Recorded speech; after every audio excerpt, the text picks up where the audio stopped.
Chandrayaan-3 sleep, कब जागेंगे विक्रम प्रज्ञान? इसरो ने कह डाली हैरान करने वाली बात। चंद्रयान-3 के लैंडर विक्रम और रोवर प्रज्ञान के नींद से जगने को लेकर नई जानकारी सामने आई है। इसरो ने विक्रम लैंडर के कुछ सर्किट्स को सोने नहीं दिया था। वो जग रहे थे। लगातार संपर्क किया जा रहा है, लेकिन कोई प्रतिक्रिया नहीं आ रही है। इसरो ने कहा है कि विक्रम और प्रज्ञान ऑटोमेटिकली जग जाएंगे। चंद्रयान-3 के विक्रम लैंडर और प्रज्ञान रोवर को जब सुलाया गया था, तब उनके कुछ सर्किट को जगते रहने का निर्देश दिया गया था, ताकि वो इसरो का 22 सितंबर को भेजा जाने वाला मैसेज रिसीव कर लें। इसरो लगातार संपर्क कर रहा है, लेकिन विक्रम या प्रज्ञान की तरफ से किसी तरह की प्रतिक्रिया नहीं आ रही है।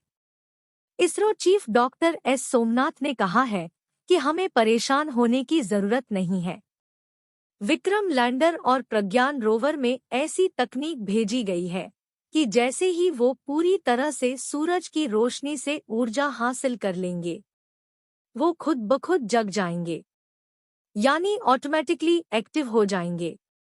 हमें बस यहाँ से उन पर नजर रखनी है। हमारे पास अभी 13 से 14 दिन बाकी है। इतने दिनों में किसी भी दिन विक्रम और प्रज्ञान से अच्छी खबर आ सकती है। सूरज के ढलने यानी शिव शक्ति पॉइंट पर फिर से अंधेरा होने से पहले खुशखबरी आ सकती है। इससे ठीक पहले 22 सितंबर 2023 को अहमदाबाद स्थित इसरो के स्पेस एप्लीकेशन सेंटर के डायरेक्टर नीलेश देसाई ने कहा था कि इसरो चंद्रयान-3 को यानी लैंडर रोवर को 23 सितंबर को जगाने का प्रयास करेगा। फिलहाल लैंडर रोवर निष्क्रिय है। यह प्रयास तब तक जारी रहेगा जब तक वहां से कोई प्रतिक्रिया नहीं आती। चांद पर सुबह हो चुकी है। रोशनी पूरी तरह से मिल रही है, लेकिन चंद्रयान-3 के लैंडर और रोवर को अभी तक पर्याप्त ऊर्जा नहीं मिली है। चंद्रयान-3 से कई इनपुट मिले हैं, जिनकी इसरो वैज्ञानिक गहनता से जांच कर रहे हैं। पिछले 10 दिनों के डेटा का भी एनालिसिस किया जा रहा है। इस दौरान प्रज्ञान रोवर ने 105 मीटर तक मूवमेंट किया है।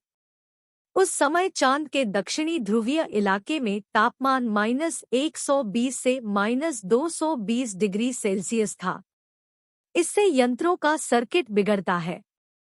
22 सितंबर 2023 की अलसुबह यूरोपियन स्पेस एजेंसी के कोरोऊ स्पेस स्टेशन से चंद्रयान-3 के लैंडर विक्रम को लगातार संदेश भेजे जा रहे थे, लेकिन लैंडर की तरफ से जो रेस्पॉन्स कमजोर था, यानी उसके पास से जिस तरह की ताकतवर रेडियो फ्रिक्वेंसी आनी चाहिए, वो नहीं आ रही थी। यह दावा किया था एमेच्योर एस्ट्रोनॉमर स्कॉट टाइली ने। स्कॉट ने एक ट्वीट में लिखा था कि बुरी खबर है, चंद्रयान-3 के चैनल पर 2268 मेगाहर्ट्ज का उत्सर्जन हो रहा है। यह एक कमजोर बैंड है, यानी चंद्रयान-3 के लैंडर से अभी तक मजबूत सिग्नल नहीं मिल रहा है। इससे पहले स्कॉट कहा था कि चंद्रयान लगातार ऑफ सिग्नल भेज रहा है। चांद से आ रहे सिग्नल कभी स्थिर हैं, कभी उछल रहे हैं, कभी एकदम गिर जा रहे हैं। विक्रम का ट्रांसपोंडर RX फ्रीक्वेंसी का है। उसे 240/221 की दर की फ्रीक्वेंसी पर काम करना चाहिए, लेकिन वह 2268 मेगाहर्ट्ज का सिग्नल दे रहा है। विक्रम लैंडर चांद के दक्षिणी ध्रुव पर जिस जगह है, वहां पर सूरज की रोशनी 13 डिग्री पर पड़ रही है। इस एंगल की शुरुआत 0 डिग्री से शुरू होकर 13 पर खत्म हो गई, यानी सूरज की रोशनी विक्रम लैंडर और प्रज्ञान रोवर पर टेढ़ी पड़ रही है। 6 से 9 डिग्री एंगल पर सूरज की रोशनी इतनी ऊर्जा देने की क्षमता रखता है कि विक्रम नींद से जाग जाए। ये बात इसरो के UR राव सैटेलाइट सेंटर के डायरेक्टर M शंकरन ने एक अंग्रेजी अखबार से कही। उन्होंने बताया कि विक्रम और प्रज्ञान की सेहत का असली अंदाजा 22 सितंबर तक हो जाएगा।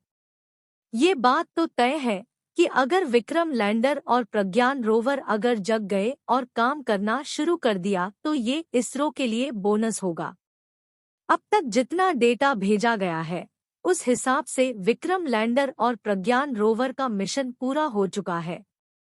अगर लैंडर उठ गया तो भी बहुत सारा डेटा हमें वापस मिलेगा। कई सारे इंसिटू एक्सपेरिमेंट फिर से हो सकेंगे। जगने के बाद कई डेटा और मिलेंगे जिनकी एनालिसिस करके रिजल्ट आने में कई महीने लगेंगे। कुछ नई जानकारी मिल सकती है।